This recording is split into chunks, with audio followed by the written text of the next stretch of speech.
Oke, Assalamualaikum warahmatullahi wabarakatuh.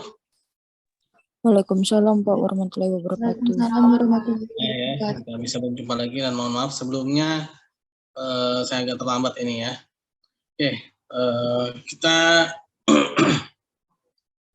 lanjutkan saja ya materi kita.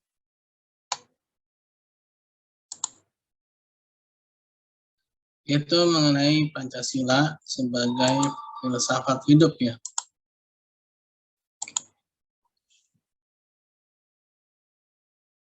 Oke.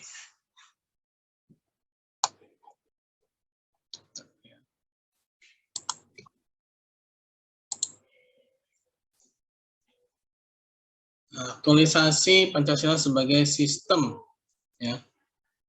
Sebagai sistem filsafat.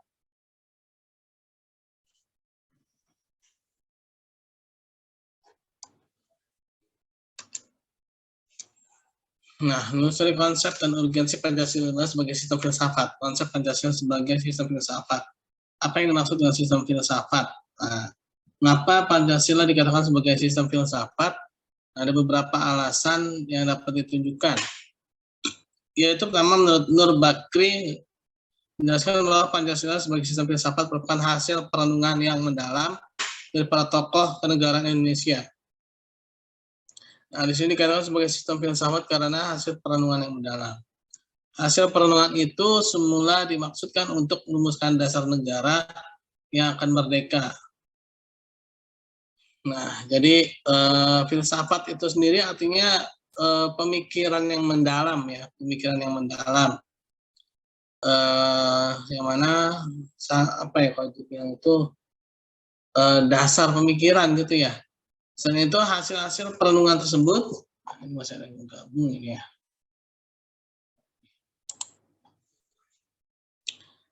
Merupakan suatu sistem filsafat karena telah memenuhi ciri-ciri berpikir kefilsafatan ya.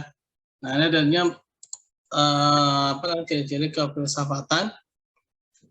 Yang pertama, sistem filsafat harus bersifat koheren, artinya berhubungan satu sama lain secara runtut, tidak mengandung pernyataan yang saling bertentangan ya. Nah, ini ya, Pancasila itu saling koheren ya, saling berhubungan satu sama lainnya. Sebagaimana sering saya jelaskan ya, bahwa sila pertama merupakan syarat ya untuk dapat dilaksanakannya sila kedua. Ya. Seorang yang berkemanusiaan ya, yang memiliki nilai-nilai kemanusiaan, pastinya dia adalah orang yang berketuhanan, ya, orang yang memiliki Tuhan. Ya. Nah, untuk menjadi seorang yang memiliki rasa manusiawi, pastinya dia adalah orang yang berketuhanan. Nah, ketika seorang itu sudah menjalankan kemanusiaan, sudah memiliki rasa-rasa manusiawi, sudah memiliki nilai-nilai kemanusiaan, maka selanjutnya akan berhubungan ya dengan persatuan Indonesia ya. Nah, ini sering sekali saya ulang. Ada persatuan pasti ada kepemimpinan. Ada kepemimpinan pasti akan ada keadilan ya, ada sosial bagi seluruh rakyat Indonesia ya. Nah, lalu sistem filsafat harus bersifat menyeluruh, artinya mencakup segala hal ya, dan segala yang terdapat dalam kehidupan manusia ya. Nah, mencakup segala hal dan mencakup segala yang terdapat dalam kehidupan manusia. Iya, yang pertama itu yang mana bersifat mendasar, yaitu ketuhanan ya. Dalam kehidupan manusia, manusia tidak akan pernah bisa lepas dari nilai-nilai ketuhanan ya. Manusia juga tidak akan pernah bisa lepas dari nilai-nilai kemanusiaan, dari nilai-nilai keadilan ya, dari nilai-nilai adab, sopan santun, akhlak ya. Lalu menyebabkan adanya saling bersatu, persaudaraan ya, adanya ukhuwah ya, bahasa agamanya itu ya.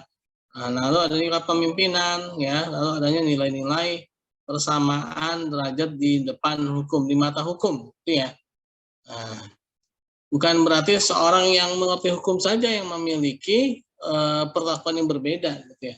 Seorang yang memang dia tidak mengerti hukum pun seharusnya diperlakukan sama dengan orang yang mengerti hukum, ya. Sistem filsafat bersifat spekulatif, ya, spekulatif. Artinya buah pikir hasil perenungan sebagai praanggapan, ya, masih banyak belum gabung rupanya ya. Peranggapan yang menjadi titik awal yang menjadi pola dasar berdasarkan penalaran logis serta pangkal tolak pemikiran tentang suatu, ya. Seakan itu ya, ketuhanan yang Maha Esa. Maka harus ada sebenarnya anggapan, ya, adanya anggapan negara ini bersama pada ketuhanan yang Maha Esa, harus ada praanggapan, ya. Artinya praanggapan bahwa semua peraturan, ya, yang ada di Negara Kesatuan Republik Indonesia ini, ya, dia harus memiliki nilai-nilai ketuhanan, gitu ya.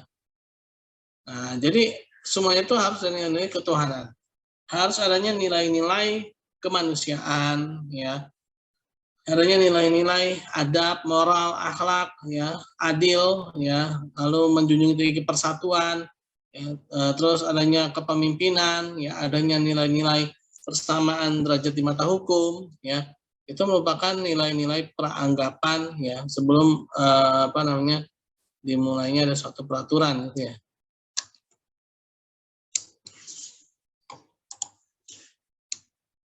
Oh, ini coba lagi gabung ya.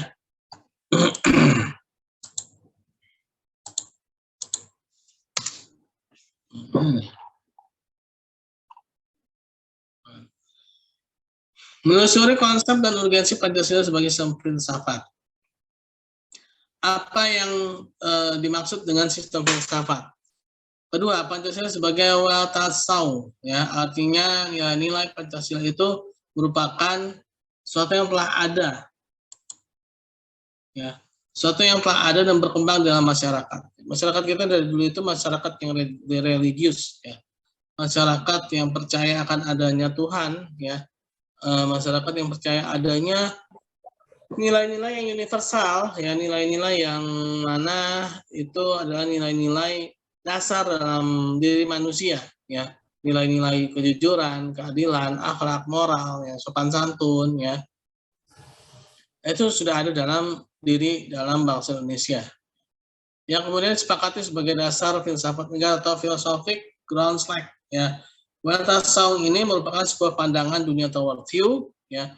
Hal ini menyetir pengertian filsafat oleh J.A. Layton, ya, sebagaimana dikutip dalam The Liang Ji. Ini Fadilah nggak masuk ya. Jadi berkali-kali saya nih.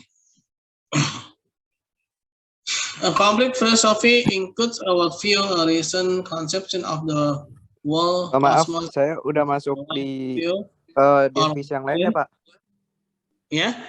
Saya udah masuk di divisi yang lain, Pak. Yang satu emang nggak bisa masuk, Pak. Tadi saya nyoba pakai HP. Oh iya, Fadilah. Makanya tadi kok Fadilah ini. Ternyata ada 2 akunnya ya? Iya, Pak. Yang satu nggak bisa masuk, Pak. Oh ya udahlah, biarin aja ya.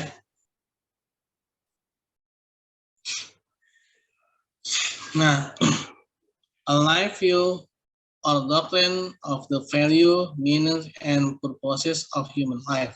Lenggi, tahun 1977, halaman 8. Ajaran tentang nilai, makna, dan tujuan hidup manusia yang terpatri dalam weltanschauung itu menyebar dalam berbagai pemikiran kebudayaan bangsa Indonesia, ya. Nah, ini adalah nilai-nilai dasar ya dalam diri bangsa Indonesia yang menjadi filsafat.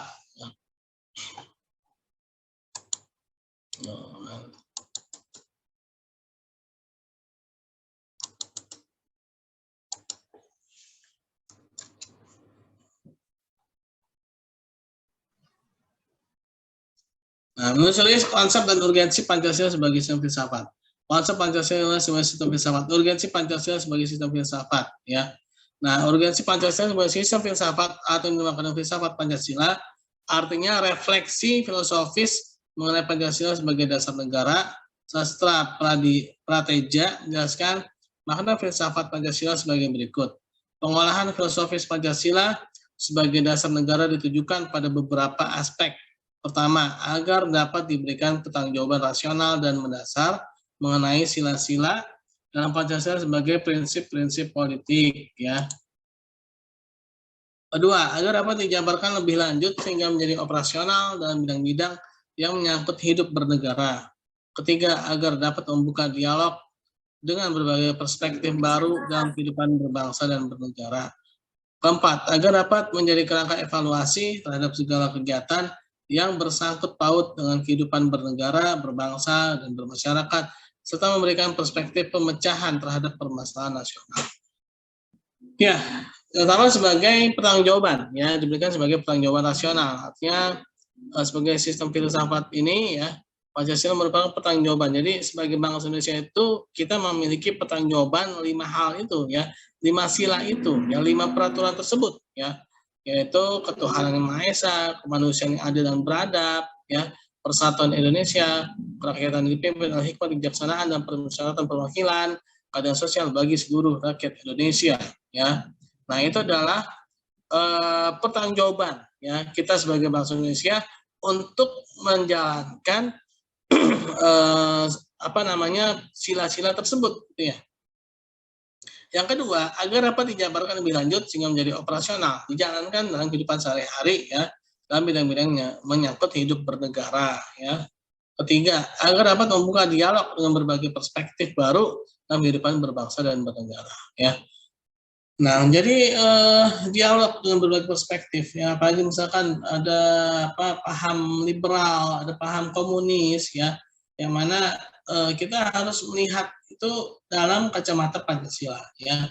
Benarkah sistem liberal tersebut? Benarkah sistem komunis tersebut? Ya.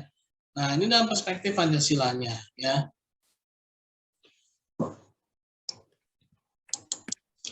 Lalu menjadi kerangka evaluasi. Ya, jadi ketika ada suatu kejadian, ada suatu peristiwa, ya, ada suatu momen, sesuatu momen, gitu ya.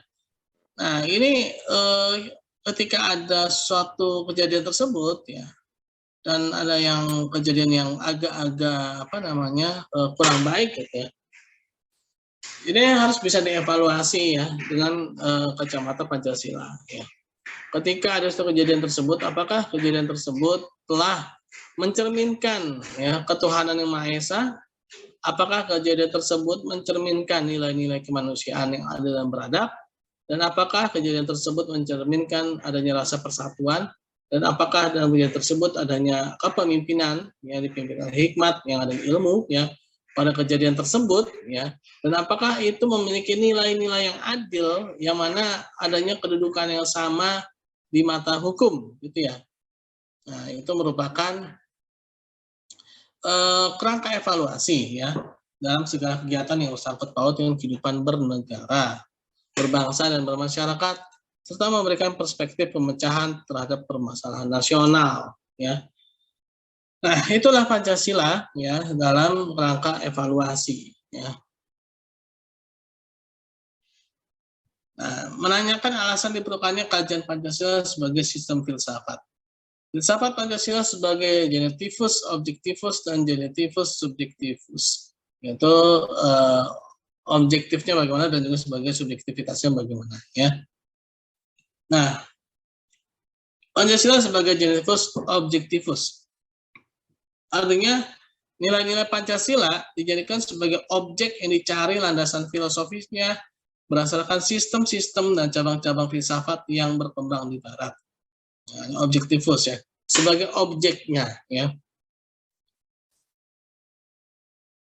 Pancasila sebagai genetivus subjektivus diperlukan untuk mengkritisi berbagai aliran-aliran filsafat yang berkembang. Nah, misalkan tadi, ya, liberalisme, komunisme, ya. Bagaimana Pancasila mengkritisi itu, ya. Pancasila mengkritisi bagaimana liberalisme yang meniadakan adanya kepemimpinan, yang meniadakan adanya Tuhan, ya, meniadakan yang adanya kalau dalam liberalisme itu kan kebebasan, ya, adanya anggapan yang sama terhadap semua manusia. Dalam artian ini manusia itu dianggap bebas, bisa berlaku apa saja, gitu ya, liberalis, ya, bisa berlaku apa saja. sehingga terjadinya eksploitasi sesama manusia, terjadinya saling menindas ya antar sesama manusia, yang kaya menindas yang miskin ya. Nah, sama manusia ya. Bagaimana Pancasila mengkritisi itu semua ya. Pancasila sebagai filsafat yang memiliki nilai-nilai moral, yaitu nilai-nilai ketuhanan, ya, memiliki nilai-nilai kemanusiaan, nilai-nilai keadilan, nilai-nilai adab, akhlak, ya, dan juga nilai-nilai persatuan, ya, harus bisa mengkritisi itu semua, ya, dan nilai-nilai kepemimpinan, ya, hikmat, ilmu, ya, dan juga ada nilai-nilai keadilan sosial, ya, untuk seluruh warga negara Indonesia, ya, keadilan sosial bagi seluruh rakyat Indonesia. Nah, bagaimana Pancasila itu mengkritisi liberalis, ya. Bagaimana Pancasila itu dia menilai liberalis, ya. Bagaimana Pancasila itu melihat bahwa liberalisme ini sangat-sangat jahat, zolim, ya, karena mengeksploitasi orang-orang yang tidak mampu. Begitu pula Pancasila mengkritisi komunisme, ya, karena Pancasila itu bukanlah komunisme, ya. Pancasila mengkritisi komunisme, komunisme yang terlalu menyamakan yang diatur oleh pemimpin, ya. Tapi kepemimpinan di sini tidak adanya hikmat, ya, tidak adanya hikmah, sebagaimana dalam sila keempat, ya, dalam Pancasila, ya. Nah, Pancasila mengkritisi komunisme, ya. Pancasila harus bisa mengevaluasi bagaimana komunisme itu telah sama dengan liberalisme, yaitu menzolimi manusia, ya, telah menciderai hak-hak asasi manusia, ya, karena adanya pembayaran yang sama, adanya remunerasi yang sama, adanya reward yang sama, ya, padahal adanya perbedaan kontribusi, ya, yang diberikan oleh warganya, ya. Nah, itu merupakan suatu kesalahan dalam komunisme, ya. Dan selain itu Pancasila, ya, nilai Pancasila tidak hanya dipakai dasar bagi pembuatan peraturan perundang-undangan, tapi juga nilai Pancasila harus mampu menjadi orientasi pelaksanaan sistem politik dan dasar bagi pembangunan nasional, ya. Menjadi orientasi, artinya menjadi tujuan, ya, orientasi itu pasti tujuan utamanya, ya, yang diorientasikan, ya. Nah, dalam melaksanakan sistem politik. Jadi ketika menjalankan sistem politik, pertama dia harus sistem politik yang adanya nilai-nilai ketuhanan, ya, adanya nilai-nilai kemanusiaan. Jangan sampai, ya, karena ibaratnya itu kebencian kita terhadap seseorang, ya, sehingga kita menjadikan nilai-nilai kemanusiaan itu tidak ada terhadap orang tersebut, ya. Selalu mencari kesalahan orang tersebut, ya, padahal orang yang salah tidak pernah dicari-cari, ya. Nah, itu merupakan suatu kesalahan, ya, yang dimana kita hidup di dalam sebuah negara yang memiliki filsafat, yaitu Pancasila.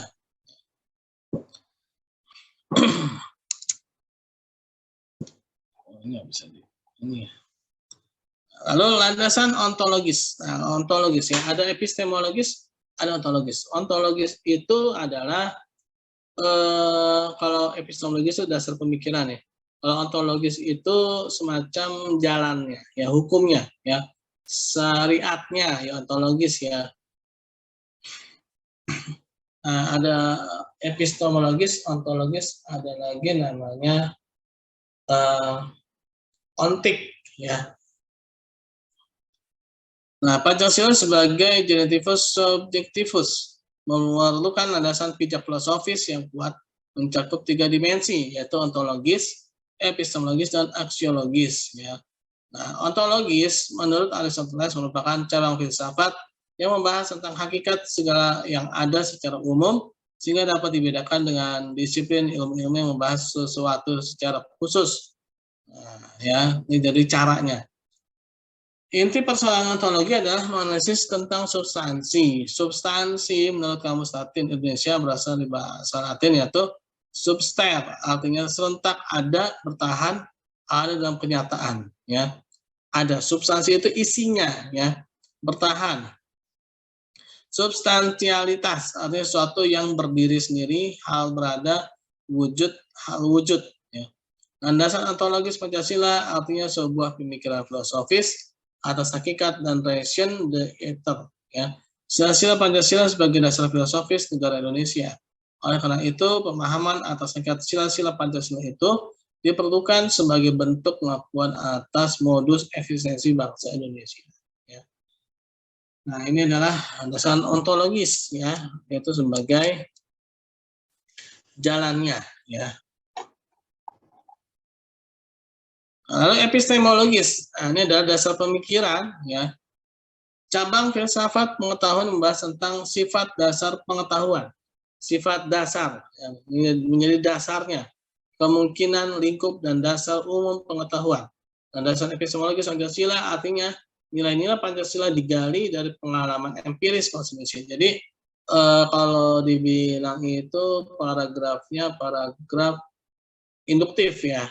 Jadi itu ada satu kejadian, ya, ada suatu momen, ya, ada suatu peristiwa, ya, lalu diambillah kesimpulan, ya. Nah itu dia jadi dari kenyataan, dari pengalaman empiris bangsa Indonesia, nah, kemudian disintesiskan menjadi sebuah pandangan.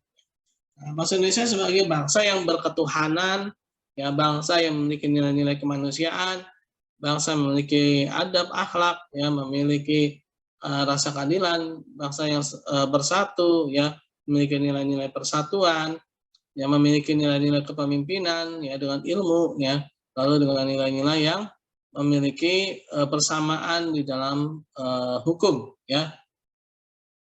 Nah, lalu disintesiskan, dikomprehensifkan, ya, tentang kehidupan masyarakat berbangsa dan bernegara. Jadi seperti itu, ya. Ada suatu kejadian-kejadian yang pernah terjadi dahulu kala, ya, adanya sejarah secara historis, ya, secara yang pernah ada itu, ya, lalu ditariklah sebuah hukum-hukum dasar, ya. Sila ketuhanan yang Maha Esa digali dari pengalaman kehidupan beragama bangsa Indonesia sejak dahulu sampai dengan sekarang, ya. Sila kemanusiaan yang adil dan beradab digali dari pengalaman atas kesadaran masyarakat yang ditindas oleh penjajahan selama berabad-abad, ya. Lalu persatuan Indonesia, pengalaman atas kesadaran bahwa keterpecah belahan yang dilakukan oleh penjajah kolonialisme Belanda melalui politik divide et impera menimbulkan konflik antar masyarakat Indonesia, ya. Nah, sehingga butuh adanya persatuan. Lalu kerakyatan yang dipimpin oleh hikmat kejaksanaan perserikatan perwakilan dari budaya Indonesia yang sudah lama mengenal adanya musyawarah, ya. Nah, saling gotong royong, ya. Nah, lalu adanya keadilan sosial bagi seluruh rakyat Indonesia, prinsip-prinsip yang berkembang dalam masyarakat Indonesia tercermin dalam sikap gotong royong juga, ya, keadilan sosial, ya. Nah, lalu landasan aksiologis. Littlejohn and Foss menyatakan bahwa aksiologi merupakan cabang filosofi yang berhubungan dengan penelitian tentang nilai-nilai, ya. Nah, landasan aksiologis Pancasila artinya nilai atau kualitas yang terkandung dalam sila-sila Pancasila. Sila pertama mengandung kualitas monoteis, ya, artinya ketuhanan Maha Esa, adanya spiritual, adanya kekudusan itu kesucian, ya, suatu kudus, ya, suci dan sakral, ya.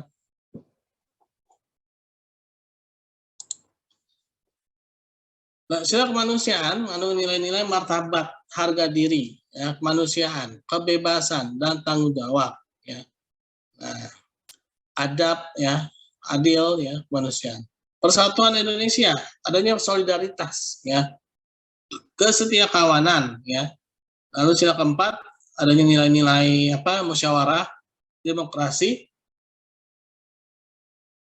mufakat dan berjiwa besar, ya. Lalu sila keadilan mengandung nilai kepedulian dan gotong royong, ya, adanya kesamaan dalam hukum.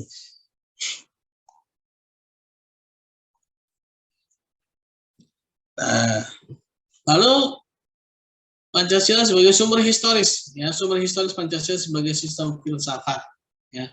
Nah, ketuhanan yang Maha Esa dari dahulu kala, ya, Indonesia ini adalah negara yang mana rakyatnya dari dahulu kala itu mempercayai adanya Tuhan, ya. Sejak zaman purbakala dahulu kala, ya, hingga pintu gerbang kemerdekaan negara Indonesia Nusantara telah melewati ribuan tahun pengaruh agama-agama lokal, sekitar 14 abad ya. Ada pengaruh agama Hindu, Buddha, Islam ya, lalu ada Kristen ya yang telah melewati Indonesia ini ya. Artinya Indonesia ini tidak pernah lepas ya dari pengaruh-pengaruh nilai-nilai ketuhanan ya. Lalu nilai-nilai kemanusiaan yang adil dan beradab, yaitu kemanusiaan dilahirkan dari perpaduan pengalaman bangsa Indonesia yang menyejarah ya. Dikenal sebagai bangsa maritim, menjelajahi berbagai penjuru Nusantara bahkan dunia. Hasil pengembaraan itu membentuk karakter bangsa Indonesia, kemudian oleh Soekarno disebut dengan istilah internasionalisme atau peri kemanusiaan ya. Ada nilai-nilai universal ya. Artinya nilai universal. Lalu persatuan Indonesia ya. Kebangsaan Indonesia merefleksikan suatu kesatuan dalam keragaman serta kebaruan dan kesilaman ya. Adanya dahulu kala ya, kita bangsa yang majemuk, bangsa yang memiliki banyak sekali perbedaan-perbedaan ya. Akan tapi kita tetap bersatu ya dalam satu kesatuan negara, yaitu Negara Kesatuan Republik Indonesia. Nah, lalu sila kerakyatan yang dipimpin oleh hikmat kebijaksanaan dalam permusyawaratan perwakilan. Ini adalah suatu sistem, yaitu musyawarah mufakat demokrasi sebagai bentuk pemerintahan dari rakyat oleh rakyat dan untuk rakyat, memang merupakan fenomena baru di Indonesia yang muncul sebagai ikutan formasi negara Republik Indonesia yang merdeka. Sejarah menunjukkan bahwa kerajaan-kerajaan pra-Indonesia adalah kerajaan feodal yang dikuasai raja-raja autokrat.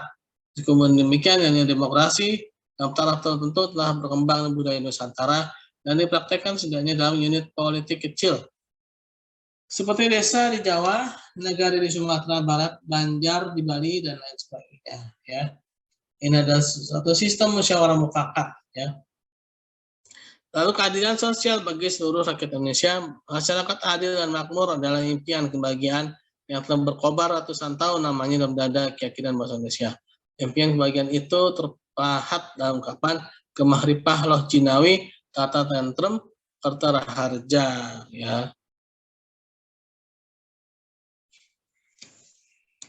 Nah, ini adalah lalu sumber sosiologis ya. Sosiologis itu kemasyarakatannya ya.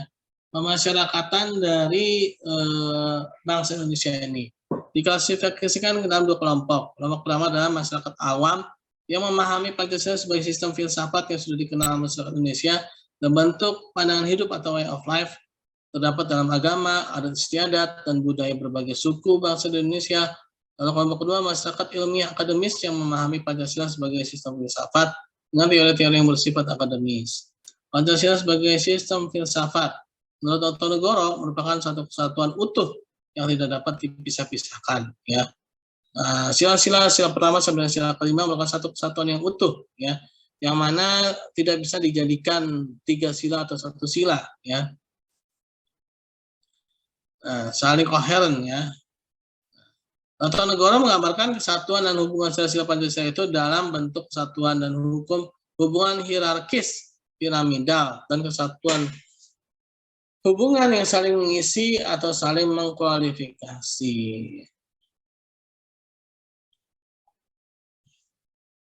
Sumber politis Pancasila sebagai sistem filsafat. Ini wacana politis tentang Pancasila sebagai sistem filsafat mengemuka ketika Soekarno melontarkan konsep filosofis Groundslack, dasar filsafat negara. Artinya letakkan sebagai dasar kerohanian bagi penyelenggara kehidupan. Ya. Pada umum di Istana Negara pada tanggal 26 Juni 1998, Soekarno membahas sila Pancasila sebagai berikut. Sila pertama, pada garis besarnya manusia Indonesia itu percaya pada Tuhan. Ya. Studi bagaimana yang dikenal oleh penganut agama masing-masing. Ketuhanan Yang Maha Esa merupakan konsep yang dapat diterima semua golongan agama di Indonesia. Sehingga apabila elemen ketuhanan ini dibuang, berarti telah membuang sesuatu yang mempersatukan batin segenap rakyat sebagai bangsa Indonesia. Selanjutnya, Soekarno menjelaskan tentang sila kedua, merupakan upaya untuk mencegah timbul sehingga terjebak dalam chauvinisme atau rasialisme. Ya. Selanjutnya sila ketiga, ya, pada Juli 1998 di Istana Negara, Soekarno bertitik tolak dan berbagai pernyataan tentang bangsa yang diambilnya dari berbagai pemikiran. Seperti teori Ernest Renan yang mengatakan bahwa bangsa itu sekumpulan manusia yang mempunyai keinginan bersatu hidup bersama atau Desire the Ether Ensemble, ya. Itu merupakan sumber politis Pancasila.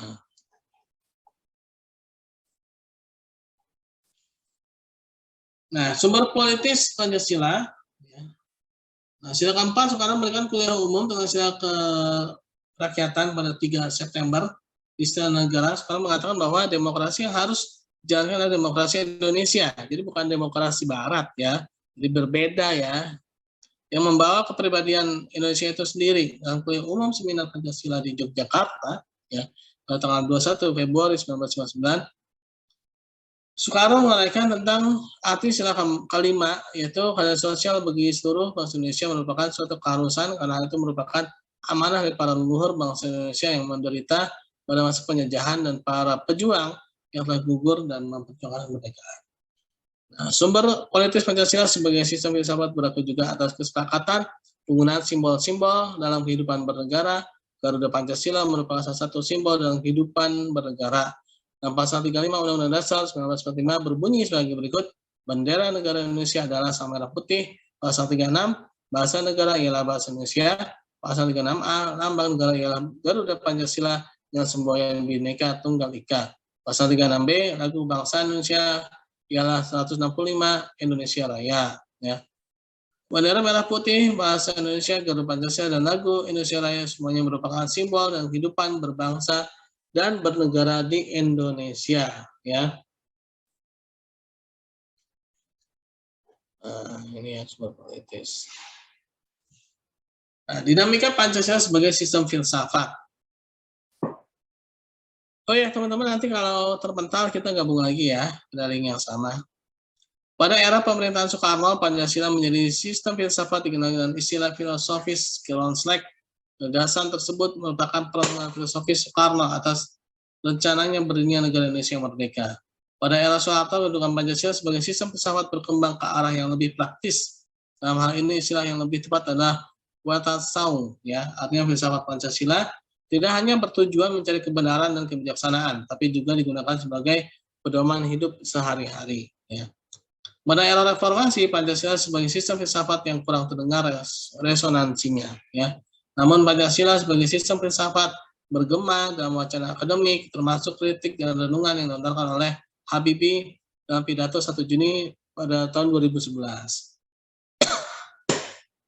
Habibie menyatakan bahwa Pancasila seolah-olah tenggelam dalam pusaran sejarah masa lalu yang tidak lagi relevan untuk disertakan dalam dialektika reformasi. Pancasila seolah-olah hilang dari memori kolektif bangsa Indonesia.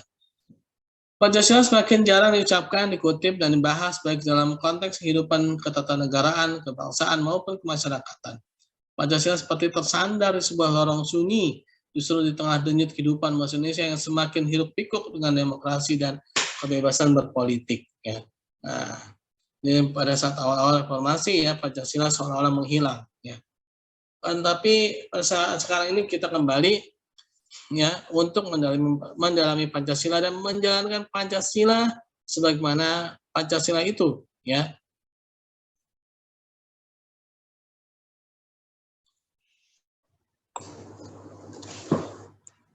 Oke, teman-teman kita lanjutkan lagi sembari menunggu teman-teman yang lain berkumpul kembali ya. Jadi ini ya. Nah, ini ya. Tantangan Pancasila sebagai sistem filsafat ya. Nah, adanya kapitalisme, aliran yang meyakini kebebasan individual yang tadi saya bahas ya. Jadi dalam kapitalisme itu menganggap manusia itu memiliki kemampuan yang sama dalam mencari capital, mencari harta ya, mencari uang ya. Nah, dia memiliki pandangan ketika masing-masing individu itu sudah berhasil ya dalam menyejahterakan dirinya, maka negara akan sejahtera dengan sendirinya, gitu ya.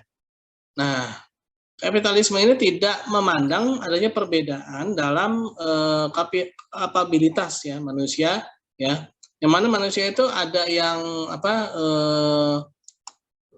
pintar, ada yang kurang pintar, ada yang memiliki kecepatan yang berbeda-beda, gitu ya, dalam hal mencari harta gitu ya, dalam hal mencari kehidupan. Nah, kapitalisme itu memandang semua itu sama gitu ya. Nah, sehingga dia menghalalkan ya, berbagai macam cara gitu ya, kapitalisme ya. Dampak negatifnya kenapa? Orang-orang yang memang memiliki apa ya, kelebihan ya, mendominasi gitu ya. Akhirnya muncul monopoli ya. Gaya hidup yang konsumerisme, yang apa namanya, terlalu menghabis-habiskan uang, gitu, menghabis-habiskan harta ya. Contoh misalkan seperti adanya orang yang kaya ya, orang yang kaya sekali gitu kan dengan orang yang sangat miskin ya.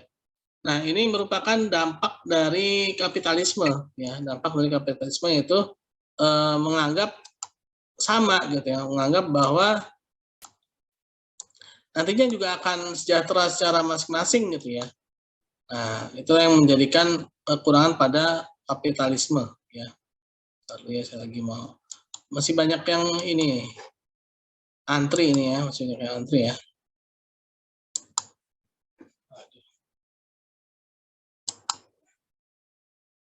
Oke, mudah-mudahan tidak antri. Lalu komunisme ya, ada sebuah paham yang muncul, ada lagi yang mau masuk ya, ya.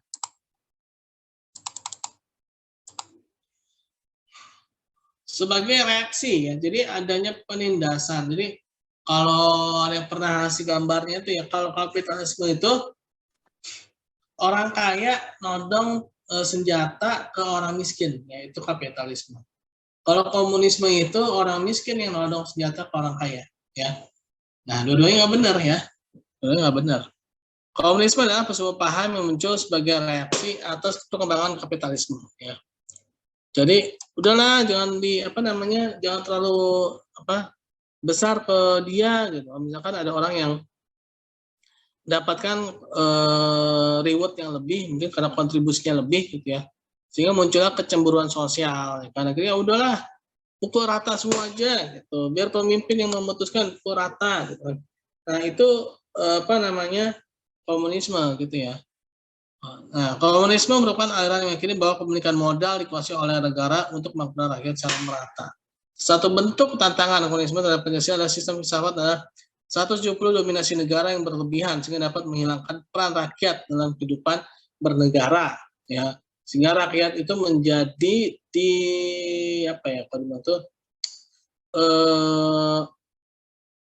disorientasikan gitu ya, pokoknya harus seperti ini gitu ya. Nah, itu menjadi sesuatu yang tidak bagus gitu. Kenapa? Karena rakyat yang memiliki pemikiran yang lebih, memiliki ide-ide yang lebih dari segi pendidikan, dari segi pemikiran, ya dari segi yang lainnya, dia kan merasa tidak dihargai, ya merasa tidak diperhatikan, ya, sehingga dia kan memilih untuk pindah atau mungkin keluar dari negara tersebut, gitu ya. Nah, itulah kekurangan dari komunisme, ya. Nah, lalu bagaimana esensi hakikat Pancasila sebagai sistem filsafat? Hakikat sila ketuhanan terletak pada keyakinan manusia bahwa Tuhan sebagai prinsip utama dalam kehidupan semua makhluk. Ya. Artinya setiap makhluk hidup termasuk warga negara harus memiliki kesadaran yang otonom, adanya kebebasan, kemandirian di satu pihak, dan kesadaran sebagai makhluk Tuhan yang Maha Esa yang akan diminta pertanggungjawaban atas semua tindakan yang dilakukan. Ya. Nah, itu esensi hakikat Pancasila, sila pertama ya dalam Pancasila. Yang kedua, ya, hakikat sila kemanusiaan adalah manusia monopluralis ya. Satu sisi manusia itu sebagai manusia, tapi dia juga bersama-sama gitu ya, yang terdiri atas 3 monodualis, yaitu susunan kodrat, jiwa, raga, sifat kodrat, makhluk individu, sosial, kedudukan kodrat, makhluk pribadi yang otonom, dan makhluk Tuhan juga ya. Yang ketiga, sila persatuan terkait dengan semangat kebangsaan ya, adanya rasa kebangsaan terwujud dalam bentuk cinta tanah air yang dibedakan ke dalam 3 jenis. Tanah air secara real, yaitu lalu tanah air formal dan tanah air secara mental ya. Real, tanah air secara real yaitu tanah dan air gitu ya. Negara ini ada tanah dan air. Ada lagi tanah air secara formal yaitu secara negara ya, kenegaraan ya. secara wilayah ya, dan secara mental maksudnya ini sebagai tempat yang harus kita bela ya, yang harus kita gunakan sebaik mungkin ya, secara mental. Lalu keempat, hakikat sila kerakyatan yang terletak pada prinsip musyawarah, artinya keputusan harus dilakukan secara musyawarah mufakat ya, dengan adanya ilmu ya, sehingga semua pihak itu merasa terwakili, semua pihak itu jadi terwakili, bukan membenarkan begitu saja pendapat mayoritas tanpa peduli pendapat minoritas ya. Kelima, hakikat sila keadilan terwujud dalam 3 aspek, yaitu adil distributif ya, dalam pembagian yang adil, lalu adil secara hukum, dan juga adil secara komutatif. Adil secara distributif itu yaitu memberikan sesuatu kepada orang-orang yang sesuai dengan porsinya ya. Adil secara legal, secara hukum, yaitu adanya kesamaan. Nah ini ya bedanya adil secara distributif dan secara legal ya. Kalau secara legal, secara hukum, adilnya itu adanya kesamaan kedudukan, persamaan perlakuan ya, seseorang di mata hukum ya, baik itu pejabat maupun bukan pejabat ya, harus diperlakukan sama ya. Lalu adil secara komutatif ya, cara apa namanya komutatif, komut ya, komutatif itu apa sih, secara apa perpindahan ya, dan setiap orang itu memiliki hak yang sama dalam apa namanya ketika dia mau pindah ya, ke wilayah yang lain ya. Nah, setiap orang itu memiliki hak yang sama untuk diperlakukan seperti itu gitu ya.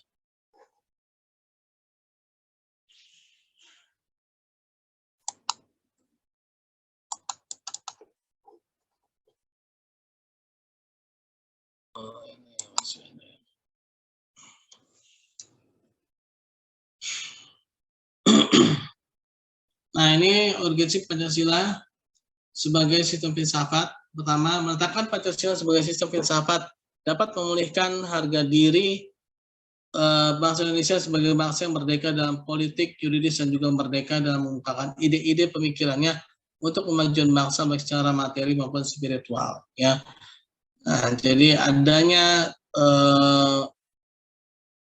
itu kekosongan ya dalam kepribadian kita ya, ketika jatuhnya Orde Baru itu ya, yang tadi sebagaimana dikatakan oleh Habibie ya, Pancasila seperti terletak di dalam lorong yang sunyi ya. Nah, ini kita kembali menyemangati diri kita ya, dengan semangat Pancasila ya, dengan Pancasila yang sebenarnya Pancasila ya. Kedua, Pancasila sebagai sistem filsafat membangun alam pemikiran yang berakar dan budaya bangsa Indonesia sendiri sehingga mampu dan menghadapi berbagai ideologi dunia. Yang ketiga, Pancasila sebagai sistem filsafat dapat menjadi dasar pijakan untuk menghadapi tantangan globalisasi yang dapat melunturkan semangat kebangsaan dan melemahkan sendi-sendi perekonomian yang berorientasi pada kesejahteraan rakyat banyak ya. Nah, ini ya globalisasi ekonomi ya, luar biasa ya. Sekarang kita bisa memesan barang-barang itu dari berbagai macam negara, terutama dari Cina ya. Nah, dengan harga yang luar biasa murahnya, yang perbandingan luar biasa gitu ya. Nah, ini berbahaya ketika kita tidak memiliki nilai-nilai Pancasila dalam diri kita ya. Nah, tidak berorientasi pada kesejahteraan rakyat banyak. Mungkin harganya pada saat itu murah ya, murah sekali ya. Nah, yang ditakutkan, yang dikhawatirkan itu adalah ketika dia sudah mendominasi ya. Ketika dia barang itu ya, barang impor itu sudah mendominasi, barang lokal sudah tidak ada ya, sehingga tidak punya pesaing lagi ya. Nah, akhirnya apa? Mereka yang tadinya murah akan berubah 180 derajat ya. Tadinya murah banget. Nah, ini misalnya mereka lagi bakar uang nih ya. Mereka lagi bakar uang. Ya ini murah nih. Begitu sudah terbunuh ya oleh mereka ya, produk-produk lokal ini, maka pada saat itulah mereka akan menampakkan wajah-wajah mereka secara real, secara nyata ya, wajah-wajah mahal mereka akan ditampakkan ya. Wajah-wajah yang tadinya senyum ya, berseri-seri kini akan menjadi wajah-wajah yang ganas, beringas ya dengan harga mahal ya. Itu akan muncul ketika produk-produk lokal sudah tidak ada ya. Nah, karena itulah teman-teman ya, tetaplah beli produk lokal ya. Walaupun mungkin harganya itu lebih mahal sedikit lah ya.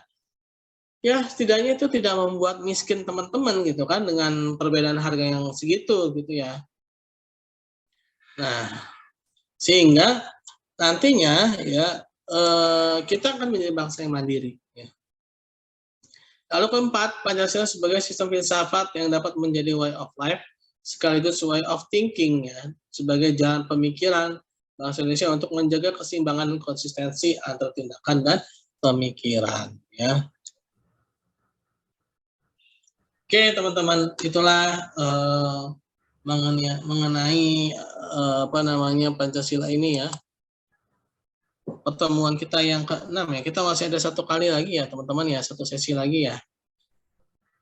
Sesi lagi. Ya. Ada yang mau ditanyakan? Untuk yang kemarin tidak masuk mungkin bisa lihat link YouTube ya. Di view yang dilihat kembali, di review kembali ya yang sudah saya sampaikan ya, sehingga teman-teman yang tidak masuk tidak ketinggalan informasinya ya. Oke. Ada yang mau ditanyakan?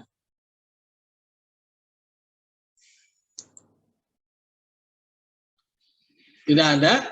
Oke, kalau memang tidak ada, saya ucapkan banyak terima kasih teman-teman ya. Jangan lupa nanti saya akan kembali ya dalam rekamannya di dalam link saya ya. Dan itu bisa juga sebagai bahan pembelajaran teman-teman ya. Kita masih ada satu sesi lagi ya. Ya. Oke, kalau memang tidak ada, terima kasih. Saya ucapkan assalamualaikum warahmatullahi wabarakatuh. Alhamdulillah.